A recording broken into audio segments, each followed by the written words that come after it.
नमस्कार, आपका स्वागत है इंडिया दैनिक न्यूज़ और भारत गौरव न्यूज़ की इस खास लाइव सेशन में।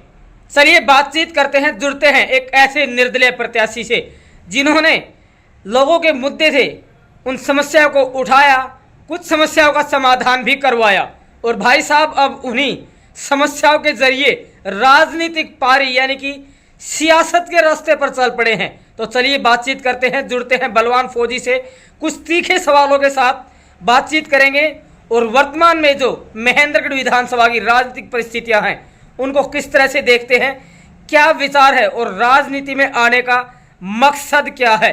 क्योंकि देखा जाता है कि चुनाव के बाद चुनाव लड़ने वाला प्रत्याशी मैदान से गायब हो जाता है। तो क्या बलवान फौजी क्या लगातार बने रहेंगे लोगों के बीच, और कुछ अफवाहें हैं उनको लेकर भी पहले आपके सामने जस्टिफिकेशन दे चुके हैं, लेकिन आज फिर से चर्चा करेंगे, जानेंगे कि इन अफवाहों में कितनी सच्चाई है और जिन लोगों ने अफवाह फैलाई है उनके बारे में क्या कुछ विचार है। तो चलिए जुड़ते हैं निर्दलीय प्रत्याशी बलवान फौजी से। फौजी साहब नमस्कार, आपको और आपके चैनल के सभी दर्शकों को बलवान फौजी का राम राम नमस्कार जय। बलवान फौजी ने पहले समाज सेवा की और अब उसी समाज सेवा को ढाल बनाकर सियासत की पारी खेलना शुरू कर दिया है, ऐसा क्यों? मैंने 2019 में लोकसभा का चुनाव लड़ा था और उसके बाद मैं महेंद्रगढ़ के मुद्दों पर रहा हूँ, महेंद्रगढ़ में काम करवाए हैं, उसके बलबूते पे हूँ। राजनीति तो मैंने 2019 से शुरू कर दी थी। सामाजिकता और जो समाज सेवा की कोई ढाल नहीं है। काम करवाना अगर किसी को लगता है कि समाज सेवा है तो सारे नेता अपनी अपनी पार्टियों के माध्यम से, अपने खुद के माध्यम से जो उनका जिस तरह से बन पाता है आदमी कर पाता है। तो मैं ये तो नहीं है कि भाई समाज सेवा को ढाल बना करके कर रहा हूँ। मैं अपने बिल्कुल क्लियर विजन के साथ जब 2019 में चुनाव लड़ा, उसके बाद आज दोबारा से उसी दिन से ऐलान किया था कि हम आगे भी चुनाव लड़ेंगे। किस विजन को लेकर राजनीति में आए हैं, राजनीति में आने का मकसद क्या है? क्योंकि समाज सेवा और लोगों के विकास कार्य तो बिना राजनीति के भी संभव है। बिना राजनीति के संभव वैसे काम हैं जो आप किसी अधिकारी से काम करवाने जाते हो तो अधिकारी की इच्छा है कि वो करे कि ना करे। समाज सेवा एक ये होती है। अगर आप विधायक और आपके हल्के का कोई काम है तो आप किसी आईएएस अधिकारी के पास जाते हो या मुख्यमंत्री के पास जाते हो तो आपका वो हक है, इसलिए आपसे वो समाज सेवा तौर पे लोग, अधिकारी, सीएम काम नहीं करते। 1,70,000 पूरे हरियाणा में समाज सेवी हैं, जिनमें से अगर एक व्यक्ति टाइम लेता है तो उसका कितना लंबा, और अगर विधानसभा में चुन के जाते हैं, अगर आप सरकार में नहीं हो तो 90 विधायकों में से आपकी गिनती आएगी पूरे हरियाणा में। 90 में से अगर मिलने का भी टाइम होगा तो 90वां जरूर टाइम मिलेगा, 2 दिन या 3 दिन में जरूर आपको टाइम मिलेगा। इसलिए काम और सब चीजों के लिए हम ग्राउंड में। सवाल विकास बनाम राजनीति, समस्या बनाम समाधान का रहेगा। क्या मान सकते हैं बलवान फौजी के विधायक बनने से कितनी कुछ समस्याओं का समाधान हो सकता है? पीछे करवाए हैं 57-58 और मैंने काम बहुत करवाए हैं, लेकिन उन कामों को मैं जो मेरे पास अखबार की कटिंग, जो एमएलए एमपी के काम थे उनको मैंने मेरे मैनिफेस्टो में डाला है। दूसरा कि काम की बात आती है तो बलवान फौजी का नाम आता है, काम करने की बात आती है तो बलवान फौजी का नाम आता है। जहाँ भी हम गांव में जाते हैं तो लोग एक ही बात कहते हैं, भाई बिना कुछ होते हुए छोरा नहीं तो करो। तो आगे जय दिन बने गो वो दिन तो बात ही अलग से। तो कहने का साफ सुथरा तात्पर्य है कि हम काम के लिए आ रहे हैं और काम पीछे करके भी दिखाए हैं, आगे करके भी दिखाए। बलवान फौजी, अभी महेंद्रगढ़ की राजनीति में एक बड़ी घटना घटी, टिकट वितरण को लेकर पूर्व प्रदेश अध्यक्ष और भारतीय जनता पार्टी के एक बड़े नेता का टिकट काटा गया। क्या मानते हैं बलवान फौजी को इसका कितना लाभ मिल सकता है? देखो, महेंद्रगढ़ की जनता काम चाहती है और जब काम की बात आती है तो बलवान फौजी का नाम आता ही आता है, और काम की बात आएगी तो लाभ की जरूरत ही नहीं रहेगी, क्योंकि हमने वो काम करके दिखाए हैं जो एमएलए एमपी नहीं कर पाते। जो दादा की टिकट कटी है प्रोफेसर रामविलास शर्मा जी की, वो गलत कटी है। उसका कारण बताता हूं। ठीक है, रामविलास शर्मा जी ने महेंद्रगढ़ के लिए क्या किया क्या नहीं किया, फिलहाल वो विधानसभा में नहीं है, हम उन चर्चाओं पे नहीं जाएंगे। दूसरा, दादा ने भाजपा पार्टी के लिए क्या किया है ये दुनिया जानती है। तो महेंद्रगढ़ के लाल कृष्ण आडवाणी बनाना चाहती है पार्टी, और दादा की एक बुढ़ापे की टिकट थी, जिन्होंने झंडा, कल परसों में देख रहा था, लाल कृष्ण आडवाणी जी बीच में भाषण दे रहे थे, एक साइड में नरेंद्र मोदी जी खड़े थे, एक साइड में प्रोफेसर रामविलास शर्मा जी खड़े थे। उस टाइम की पिक्चर में यह दर्शाता था कि नरेंद्र मोदी जी बाहर से उनके काफिले में आए थे, उनके रोड शो में जो भी उनका था। यहां जब हरियाणा में घुसे, और मेरे ख्याल से वो बहरोड के आसपास की फोटो थी, अकेला हरियाणा ही नहीं, आसपास के राज्यों में भी दादा रामविलास शर्मा ने भाजपा को खड़ा करने का काम किया, और भाजपा को ये टिकट नहीं काटनी चाहिए थी, हार जीत उसकी किस्मत थी। इससे मैं गलत मानता हूं। समाज सेवा के नाम पर और विकास के नाम पर पूर्व शिक्षा मंत्री रामविलास शर्मा को पानी पी पी कर कोसने वाले बलवान फौजी के लिए मन में पूर्व शिक्षा मंत्री के प्रति प्यार उमड़ रहा है। क्या ये पूर्व शिक्षा मंत्री की वोट बैंक में सेंध लगाने की कोशिश है? जब राजनीति में आ गए तो वही वोटों से क्या डरना और क्या सेंध लगाने से डरना। वोट मांगने के लिए पब्लिक में जा रहे हैं, वोट मांगते रहेंगे, तो ये तो सेंध लगाने की नहीं। मेरे को तो दान सिंह जी वाले जो वोटर है वो वोट देंगे, उनके भी वोट लूंगा। कंवर सिंह जी वाले वोटर हैं उनके भी वोट लूंगा। एसडीएम संदीप जी के वोटर है उनके भी वोट लूंगा। अन्य कोई साथी है वो आकर के कहता है कि वोट दे भाई, बलवान फौजी को देना चाहते हैं, मेरे को बुलाओ, मैं आऊंगा, मैं वोट के लिए खड़ा ही हूं। दूसरी बात, दादा आज ग्राउंड में नहीं है, तो जो भाजपा के वोट थे वो दादा के साथ है, ना कि किसी टिकट के साथ। इसलिए हम अपेक्षा करते हैं कि जो लोग अब न्यूट्रल है, क्योंकि वो भाजपा के साथ रहे, कांग्रेस में वो कभी गए नहीं, तो डायरेक्ट बलवान फौजी से जुड़ सकते हो। मेरे एक कमेंट है कि मैं सीधा जुड़ूंगा आपसे, और सीधा ही आपके लिए, जब मैं आपसे सीधा वोट मांग रहा हूं तो आप भी मेरे से सीधा काम करवाएं, सीधा बात करें डायरेक्ट। और बहुत लोग मिल भी रहे हैं, कांटेक्ट भी कर रहे हैं, मैं मिल के भी आ रहा हूं और चुनाव लड़ेंगे। लोगों में एक चर्चा ये भी है कि बलवान फौजी जो कल तक रामविलास शर्मा को कोसते थे, आज रामविलास शर्मा के प्रति वफादारी दिखाकर कहीं ना कहीं जो उनका वोट बैंक है या फिर उनसे जुड़े हुए जो लोग हैं उनको तोड़ने का प्रयास कर रहे हैं और राजनीतिक लाभ लेने के लिए पब्लिसिटी स्टंट कर रहे हैं। दादा रामविलास शर्मा जी की और कंवर सिंह जी की लड़ाई जग जाहिर है। उस लड़ाई के माध्यम से आज दादा खड़े नहीं है, चुनाव नहीं है लड़ रहे, टिकट नहीं है, कहीं ना कहीं वो लोग वोट तो डालेंगे।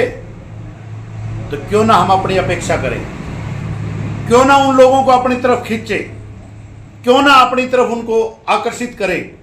और काम करने के तरीके से, जब आप बोल रहे हो कि आज मैंने ये कहा है कि भाई मैं दादा रामविलास जी को वोटों के लिए, मैं तो जिस दिन कैलाश पुजारी जी कुछ बोल रहे थे उस दिन का भी ऑडियो मेरे पास है, वो वीडियो जो ये मैंने ये कहा था कि उस टाइम कैलाश पुजारी जी गलत, तो उस टाइम तो दादा ने ये नहीं कहा था मेरे को टिकट नहीं मिलेगी। तो मेरा तो साफ सुथरा काम है, साफ कहना, सुखी रहना, सामने कोई भी हो सच को सच कहो, गलत को गलत कहो। भारतीय जनता पार्टी के द्वारा एक ऐसे प्रत्याशी को टिकट दिया गया जिन्होंने चेयरमैनी बैंकों की संभाली है, क्या कुछ कहेंगे और कितना कुछ इस पर फर्क रामविलास शर्मा की टिकट कटने से पड़ सकता है? 99.99% फर्क पड़ेगा। जो दादा रामविलास शर्मा जी के वोटर थे जो हैं, वो कभी भी कंवर सिंह जी को वोट नहीं देंगे।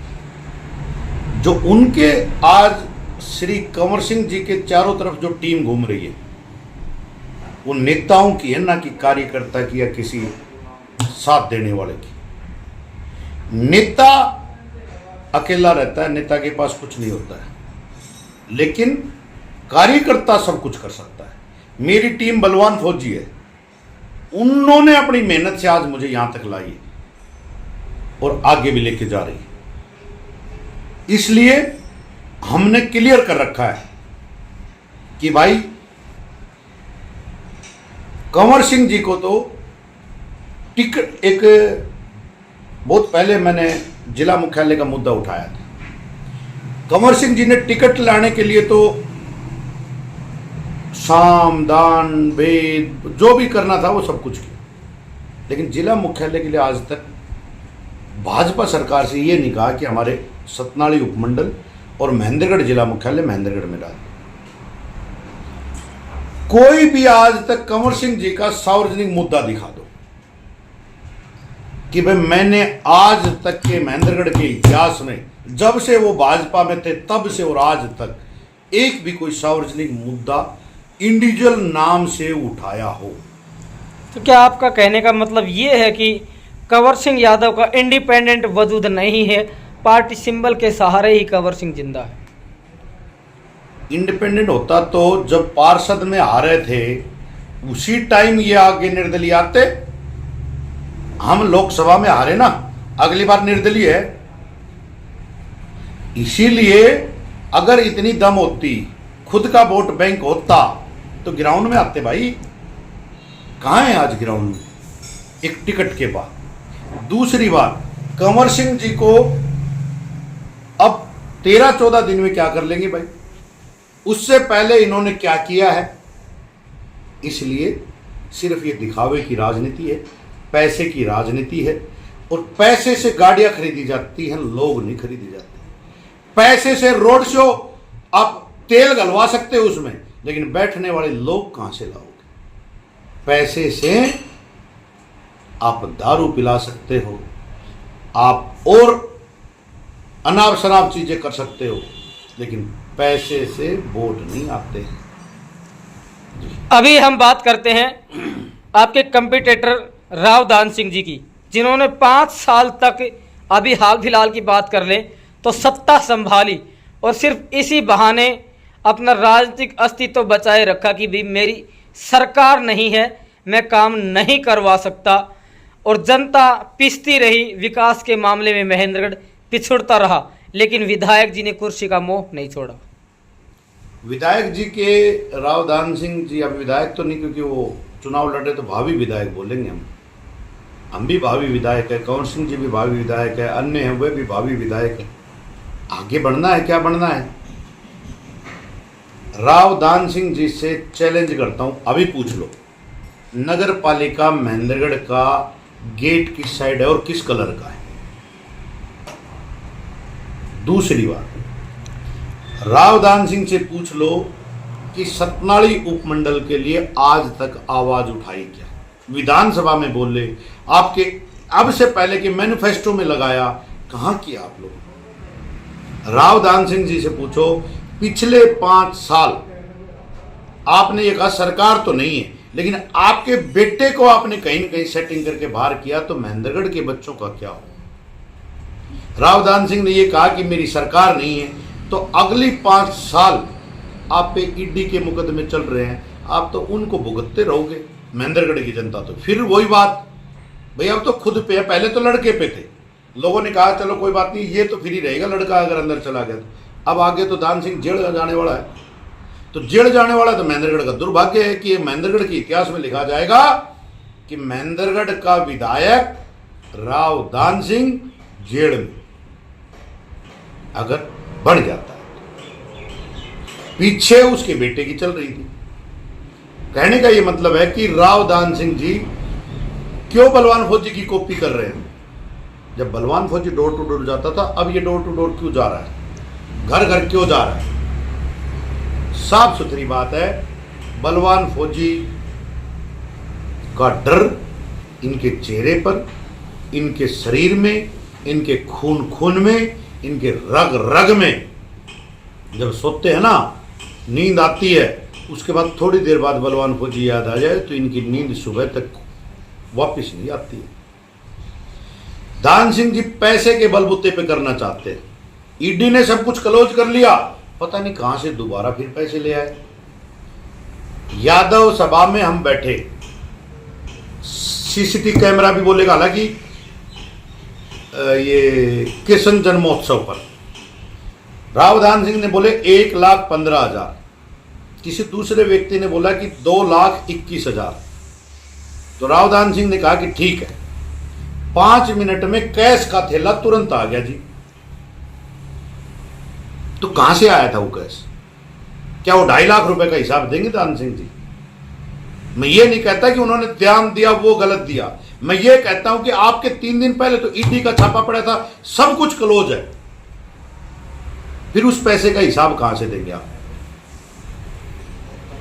दूसरी चीज, राव दान सिंह के इर्द गिर्द गुड़गांव, दिल्ली, पंजाब, राजस्थान, ये दादरी, भिवानी, ये लोग हैं।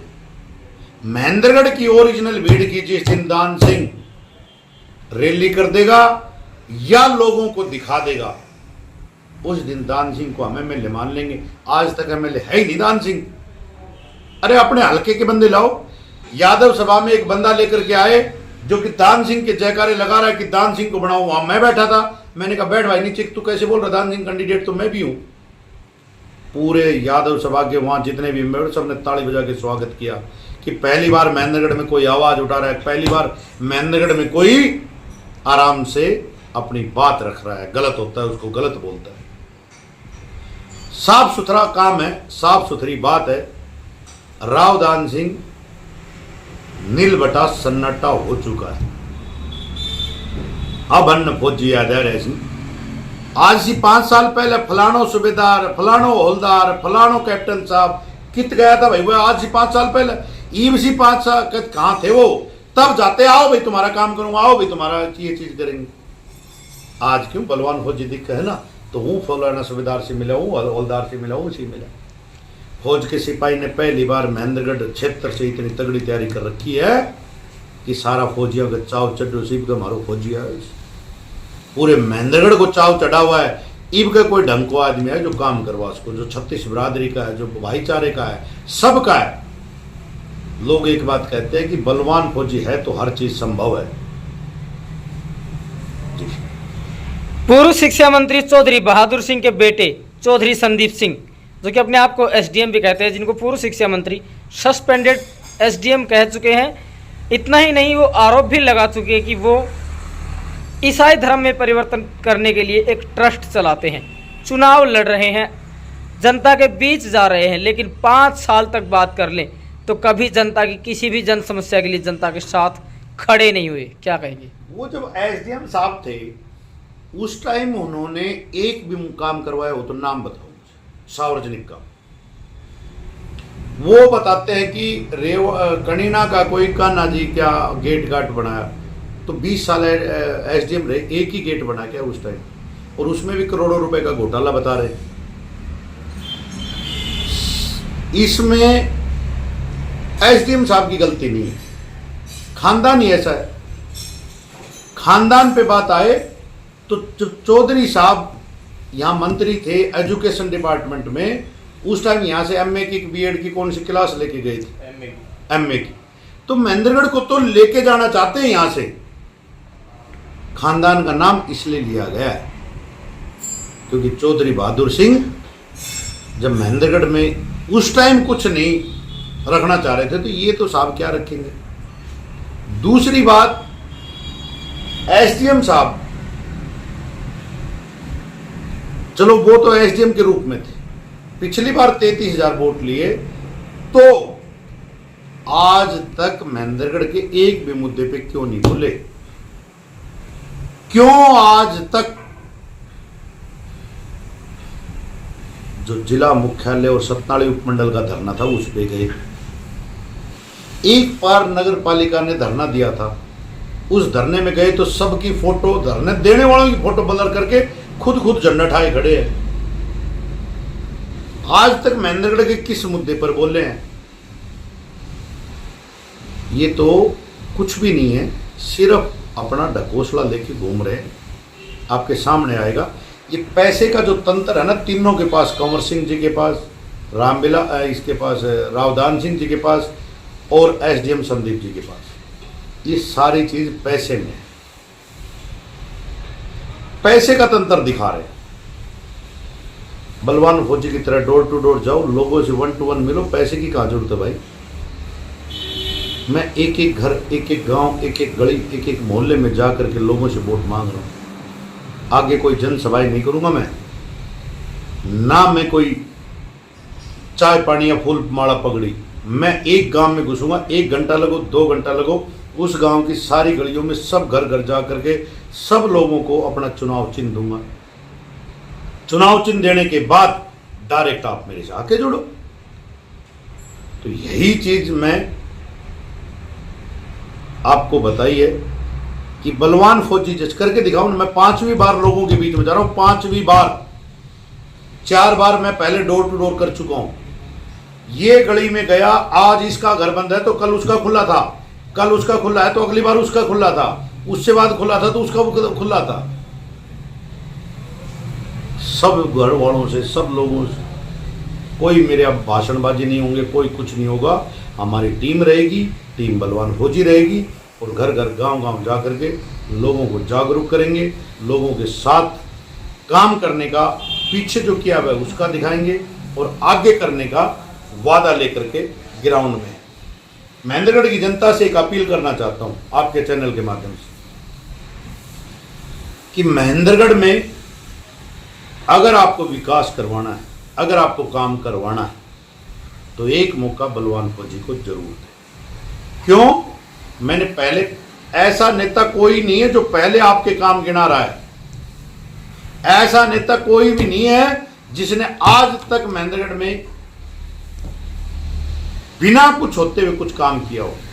पहली बार एक फौज का सिपाही ग्राउंड में है और आप सब मिल करके महेंद्रगढ़ के वासी, महेंद्रगढ़ के लोग, सतनाड़ी के लोग, पूरा महेंद्रगढ़ हल्का बलवान फौजी को वोट।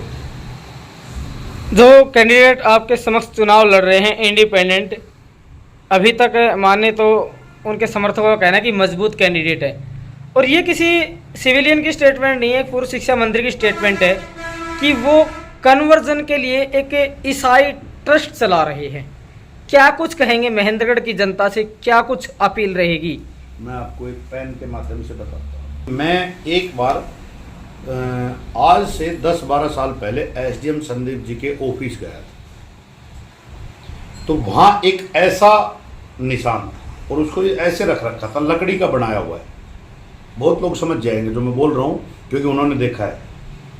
वो ऐसे रखता है उसको, उसका नाम देता है ये माइनस है, और इसको ऐसे करोगे ये प्लस है। ये चीज वहां दिखा करके वीडियो बना के और वहां से पैसे कमाना, ये पैसे कमाने का रास्ता है। अब मेरे को खुद कहा है ये एसडीएम, अब वो ये बोल रहे हैं कि अगर यहां से, क्योंकि यहां हिंदू धर्म ज्यादा है, हिंदुत्व ज्यादा है, राष्ट्रभक्ति ज्यादा है, देशभक्ति ज़्यादा है। ईसाई हो, सिख हो, मुस्लिम हो, हिंदू हो, सब राष्ट्रभक्त देशभक्त है। लेकिन एक धर्म से दूसरे धर्म पर अगर कोई छेड़छाड़ करता है, मैं मेरे हिंदू धर्म में हूँ, मुझे बड़ा गर्व है, मैं यादव समाज से हूँ, वो भी गर्व है। लेकिन मेरा ये मतलब नहीं है कि मैं एक धर्म में हूँ तो दूसरे धर्म को गलत करूँ या दूसरे धर्म को तोड़ करके अलग बनाऊं, या मैं किसी जाति में हूं तो मैं ये नहीं कि मैं जाट बरादरी का अपमान करूं, मैं गुज्जर जाति का अपमान करूं, या मैं राजपूत, शर्मा, ब्राह्मण, या जो भी अदर 36 बरादरी है उनमें से किसी को भी कोई गलत राय दूं। इसलिए फौजी आदमी है, राष्ट्रभक्ति, देशभक्ति, अपने इलाके की भक्ति सब करनी जानते हैं। वो अगर ऐसा कर रहा है तो सरासर गलत है। उसने तो बहुत पहले ये भी कहा था कि भाई छोटी जो बच्चियां जिनके फादर उनको 51,000 रुपए की एक लेटर का रूप है जो कि 2025 और 29 के लिए दे रहा है। क्यों? अब की बार चुनाव में हार जाएगा, उसके बाद भाग जाएगा, लेटर लिए लोग घूमो एक दूसरे की तरफ, और वो लेटर बाहर भी नहीं दिखा सकते लोग। क्यों? वो उन्हीं के लोग हैं। लोग ताना मारेंगे कि जिस दिन वो बलवान फौजी कह रहा था उस दिन क्यों नहीं माने आप, आज ये लेटर को लेके घूम रहे हो। किसी को भी अकाउंट में क्रेडिट दिखा दूंगा। या फिर जब आपने ये मुहिम चलाई थी तो फिर ये मुहिम वहां क्यों नहीं चली? सतनाली में ऐसी कोटे में एक आदमी एक्सपायर हो गया था, पेड़ से टकरा करके मोटरसाइकिल एक्सीडेंट हो गया। उसकी 3 या 4 या 5 बेटियां हैं। एसडीएम साहब आज तक बैठ के नहीं आए वहां पर, सिर्फ और सिर्फ अपनी टीम को भेजा था। क्यों? जाते तो 4 बेटियों के 2 लाख रुपए का लेटर देना पड़ता था। एक बेटी का फादर एक्सपायर हो गया, 3 बेटियां हैं, उनके घर नहीं गया है ना, उनके घर वो 51,000 रुपए की राशि दे के आया है। जब आप कोई मुहिम चलाते हो तो भाई रेगुलर चलेगी ना। इसलिए मैं ना जातिवाद में हूं ना मैं, क्योंकि हमारे लिए राष्ट्रभक्ति, देशभक्ति, तिरंगा सबसे पहले है। मैं फौजी व्यक्ति हूं, फौजी हो, सिविलियन हो, आपके चैनल के माध्यम से जो ऑन ड्यूटी फौजी हैं, ऑन ड्यूटी मास्टर हैं, ऑन ड्यूटी टीचर हैं, ऑन ड्यूटी और अदर डिपार्टमेंट से हैं, एयरफोर्स, नेवी, पैरामिलिट्री, जो भी फोर्सेज है, सबको छुट्टी आने के लिए आमंत्रित करता हूं। आकर के अपने छोटे भाई या दोस्त का चुनाव में साथ निभाने के लिए आप सादर आमंत्रित। अंत में जो मतदाता हैं चुनाव को लेकर क्या कुछ अपील रहेगी, क्योंकि सिंबल भी मिलने वाला है बहुत जल्द? महेंद्रगढ़ की जनता ने मुझे एक निर्दलीय प्रत्याशी के रूप में देखना पसंद किया और मैं वो हूं भी। और नेताओं में से चाहे वो कोई भी हो, रावधान सिंह जी को आपने बढ़ के देख रखा है, कंवर सिंह जी में बोलने की ताकत, एक मतलब कमजोर व्यक्ति टाइप बोलते हैं वो है, और संदीप एसडीएम साहब तो बस अपनी टाई बंद रहती है, ऊपर वाला बटन बंद रहता है और बस साहबगिरी निकल नहीं रही है। एक ऐसा व्यक्ति आप लोगों के बीच में आया है, बलवान फौजी, जो कि महेंद्रगढ़ का लाल है, महेंद्रगढ़ का बेटा है और महेंद्रगढ़ के लिए काम किया है। और जहां मुझे इस चुनाव के बाद भी महेंद्रगढ़ की जनता याद करेगी, बलवान फौजी उनके लिए तत्पर तैयार रहेगा। मेरा निवेदन यह है कि अभी थोड़ी देर में चुनाव चिन्ह मिल जाता है, मैं आपके माध्यम से डोर टू डोर जाकर के, घर घर जाकर के और निशान देने का काम करेंगे। जो भी निशान हो आप उसके आगे का बटन दबा करके बलवान फौजी को, महेंद्रगढ़ को आगे बढ़ाने के लिए और विकास करवाने के लिए एक मौका अवश्य दे। मेरा सतनाली उपमंडल और जिला मुख्यालय का धरना स्थगित किया गया है। अगर कहीं चूक हो जाती है तो 11 दिन बाद बलवान फौजी, जो भी सरकार बनेगी उसके 11 दिन बाद बलवान फौजी वो धरना दोबारा शुरू करेगा। अगर आप चाहते हो कि मैं धरना ना दूं और कलम से अपना काम करूं, तो आपके हाथ में अब ताकत है, आपके अंगूठे में अब ताकत है। आप वहां बलवान फौजी के आगे का निशान का बटन दबा करके और महेंद्रगढ़ में एक ऐसा माहौल पैदा करो कि महेंद्रगढ़ के जो विकास के लिए काम करेगा उसको हम वोट देंगे। मैंने बिना कुछ होते हुए इतना किया है। और महेंद्रगढ़ के आसपास जो भी भावी नेता हैं वो एक चीज सोचे, अगर काम करोगे तो आगे आपको वोट मिलेगा, काम नहीं करोगे तो आपको वोट नहीं मिलेगा। इसीलिए वोट देने की अपील है। आपका एक वोट महेंद्रगढ़ में बहुत बड़ा बदलाव लाएगा। हर युवा नेता आगे काम करवाने की सोचता रहेगा। बहुत बहुत धन्यवाद जी। जय हिंद, जय भारत।